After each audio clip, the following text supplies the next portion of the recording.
Welcome to my channel. വാഴപ്പഴത്തിൻ്റെ ഗുണങ്ങളെക്കുറിച്ചാണ് ഇന്നിവിടെ പറയുന്നത്. പശ്ചിമ ഏഷ്യയാണ് വാഴയുടെ ജന്മദേശം. ലോകത്തിൽ ഏറ്റവും കൂടുതൽ വാഴക്കൃഷി ചെയ്യുന്ന രാജ്യമാണ് ഇന്ത്യ ആയതുകൊണ്ട് ധാരാളം വാഴപ്പഴങ്ങളാണ് ഇന്ന് ഇന്ത്യയിൽ സുലഭമായിട്ട് ലഭിക്കുന്നത്. നമ്മുടെ ആരോഗ്യമുള്ള ശരീരത്തിനും മനസ്സിനും ചർമ്മത്തിനും അത്യാവശ്യമായ നിരവധി വൈറ്റമിൻസുകളും ആൻറ്റി ഓക്സിഡന്റുകളും കൊണ്ട് സമ്പന്നമാണ് വാഴപ്പഴം. അതുകൊണ്ടാണ് പണ്ട് മുതൽ വാഴപ്പഴം നമ്മുടെ ഭക്ഷണ രീതിയിൽ ഉൾപ്പെടുത്തിയിരുന്നത്.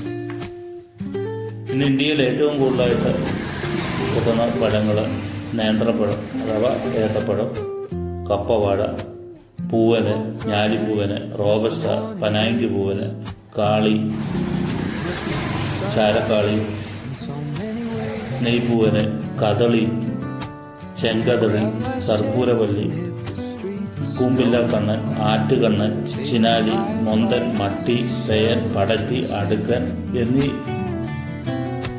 വാഴപ്പഴങ്ങളാണ് നമുക്ക് ലഭ്യമായിക്കൊണ്ടിരുന്നത്. ഇതിൽ ചില വാഴപ്പഴങ്ങളൊക്കെ ഇപ്പം അന്യം നിന്നുകൊണ്ടിരിക്കുന്നുണ്ട്. അതൊന്നും ഇപ്പം സുലഭമായിട്ട് കിട്ടുന്നില്ല. ഏറ്റവും കൂടുതൽ സുലഭമായിട്ട് കിട്ടുന്നത് ഞാലിപ്പൂവന്, പാളയംകോടന്, അതുപോലെ തന്നെ റോബസ്റ്റ, ഏത്തപ്പഴം എന്നിവയാണ്. പണ്ട് മുതൽ ഏത്തയ്ക്ക നമ്മളെ ഭക്ഷണ രീതിയിൽ ധാരാളമായിട്ട് പഴയ കാലത്തൊക്കെ ഉപയോഗിച്ചിരുന്നു. പഴുക്കാത്ത ഏത്തയ്ക്കയിൽ ധാരാളം പ്രതിരോധശേഷിയുള്ള അന്നജം അടങ്ങിയിരിക്കുന്നതുകൊണ്ട് അത് വൻകുടലിനെ കാത്തു രക്ഷിക്കുന്നതിന് സഹായമായിട്ടുണ്ട്. പഴയകാലത്ത് പച്ച ഏത്തയ്ക്ക ഉണക്കി പൊടിച്ചാണ് കുട്ടികൾക്കൊക്കെ കുറുക്കുണ്ടാക്കിക്കൊണ്ടിരിക്കുന്നത്. അന്ന് മുതലുള്ള അമ്മമാർക്കറിയാം അതിൻ്റെ പ്രതിരോധ ശേഷിയും അതിൻ്റെ ഗുണങ്ങളുമൊക്കെ അറിയാവുന്നത് കൊണ്ടാണ് അന്നും ഇന്നും കുറുക്ക് ഇതുകൊണ്ട് ഉണ്ടാക്കി കൊടുക്കുന്നത്. നേന്ത്രപ്പഴം ദിവസവും കഴിക്കുന്നത് കൊളസ്ട്രോളിനെ അകറ്റി നിർത്താനായിട്ട് സാധിക്കും.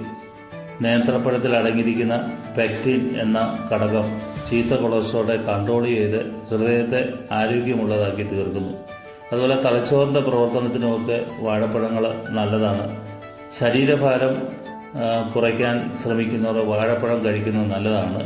ധാരാളം ഫൈബർ ഇതിൽ അടങ്ങിയിരിക്കുന്നതുകൊണ്ട് വിശപ്പിനെ കുറയ്ക്കുകയും അമിതമായിട്ടുള്ള ഭക്ഷണം കഴിക്കുന്നത് തടയാനായിട്ട് സാധിക്കും.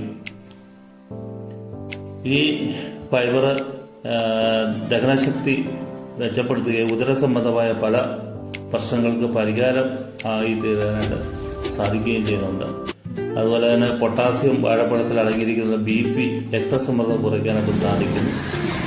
Calcium, magnesium, vitamin B6, vitamin C, അതുപോലെ തന്നെ ആൻറ്റി ഓക്സിഡന്റുകളൊക്കെ ധാരാളമായിട്ട് ഈ വാഴപ്പഴത്തിൽ അടങ്ങിയിട്ടുണ്ട്. നമ്മൾ പച്ച ഏത്തയ്ക്ക ധാരാളമായിട്ട് പണ്ട് കാലം മുതൽ പുഴുങ്ങിയൊക്കെ കഴിക്കാറുണ്ട്. ഏത്തപ്പഴത്തിൻ്റെ തൊലിയിൽ മറ്റു പഴങ്ങളെ അപേക്ഷിച്ച് ധാരാളമായിട്ട് നാരുകൾ, പൊട്ടാസ്യം എന്നിവയൊക്കെ അടങ്ങിയിട്ടുണ്ട്. പിന്നെ കണ്ണിൻ്റെ ആരോഗ്യത്തിന് സഹായമായ ലൂക്റ്റൈൻ എന്ന ശക്തി കൂടിയ ആൻറ്റി ഓക്സിഡന്റ് ഈ ഏത്തയ്ക്കയുടെ തൊലിയിൽ അടങ്ങിയിട്ടുണ്ട്. അതുപോലെ വിഷാദ രോഗത്തിൽ നിന്നൊക്കെ അകറ്റാനായിട്ട് ഈ വാഴപ്പഴത്തിന് സാധിക്കും എന്നാണ് കണ്ടെത്തിയിരിക്കുന്നത്. ശ്രദ്ധിക്കുക, ആരോഗ്യ ഒരു വിദഗ്ധൻ്റെയോ ഒരു ന്യൂട്രീഷ്യൻ്റെയോ ഒക്കെ ഉപദേശം നേടിയതിന് ശേഷം മാത്രമേ നിങ്ങളുടെ ഭക്ഷണക്രമത്തിൽ മാറ്റം വരുത്താവുള്ളൂ. അങ്ങനെ വാഴപ്പഴത്തിന് പല രീതിയിലുള്ള ഗുണങ്ങളും സവിശേഷതകളും ഉണ്ട്.